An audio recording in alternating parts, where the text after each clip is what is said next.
नमस्कार, मी साटम. दुसऱ्या विटनेसची स्टोरी तर खूप जास्त इंटरेस्टिंग आहे. विटनेसचं नाव आहे प्रशांत धानू. तर दादा ऑनबोर्ड होता त्यावेळेला, समुद्रामध्ये आपल्या नातेवाईकांबरोबर होता आणि मासे पकडण्याचं त्यांचं काम सुरू होतं. त्यावेळेला त्यांना नरिमन पॉईंटवर एक रब्बर बोट दगडांना आपटताना दिसली. त्यांना वाटलं की कदाचित वाहून आली असेल वगैरे अशा सर्व गोष्टी, म्हणून त्यांनी ती टो केली आणि इथेच पाठी जिथे कसाबनी एंट्री केली होती मुंबईमध्ये त्या ठिकाणी आणून डॉक केली आणि त्यांनी आपलं तत्परतेने काम करत कोस्ट गार्डला कळवली सर्व गोष्टी. तसं तुम्ही पाहू शकाल की या रस्त्याला खूप जास्त वर्दळ आहे, ती खूप जास्त लोक येत आहेत जातात आणि गाड्या खूप जास्त आहेत.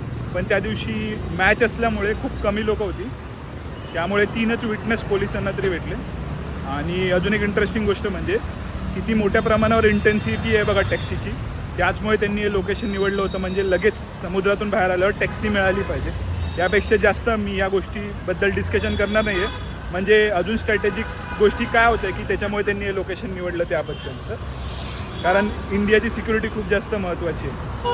कारण मी आता ज्या वेळेला ना मेट्रोसाठी विचारत होतो त्यावेळेला टॅक्सीवाला मला विचारतो की तुम्हाला मेट्रोपर्यंत सोडू का. आता इतकी फ्रिक्वेन्सी चांगली येते टॅक्सीची. तर मी आता मेट्रोनी ना छत्रपती शिवाजी महाराज टर्मिनल्सवर चाललो आहे. कारण पहिला जो ग्रुप गेला आणि पहिला जो अटॅक झाला तो छत्रपती शिवाजी महाराज टर्मिनल्सवर झाला. इंटरेस्टिंग गोष्ट कशी आहे माहिती आहे का, त्यांनी टॅक्सी वापरल्या होत्या. फ्रिक्वेन्सीबद्दल तुम्हाला मी आधीच सांगितलं. दोन्ही टॅक्सी ज्या वापरल्या होत्या ना, म्हणजे पहिलं तर कसाब आणि त्याचा जो पार्टनर होता इस्माईल, दोघांनी वापरलेली टॅक्सी. आणि दुसरी म्हणजे लिओपोल्ड आणि ताजचा जो ग्रुप होता त्यांनी वापरलेली टॅक्सी. दोन्ही टॅक्सीमध्ये त्यांनी RDX प्लांट केले होते. त्या बाबतीतली स्टोरी टू बी कंटिन्यूड, कारण खूप जास्त इंटरेस्टिंग स्टोरी. म्हणजे जर नशीब आपल्या बाजूने नसेल तर काय गोष्टी होऊ शकतात याबद्दल तुम्हाला आता कळेल. तोपर्यंत स्टोरी टू बी कंटिन्यूड. बाकी हर हर महादेव.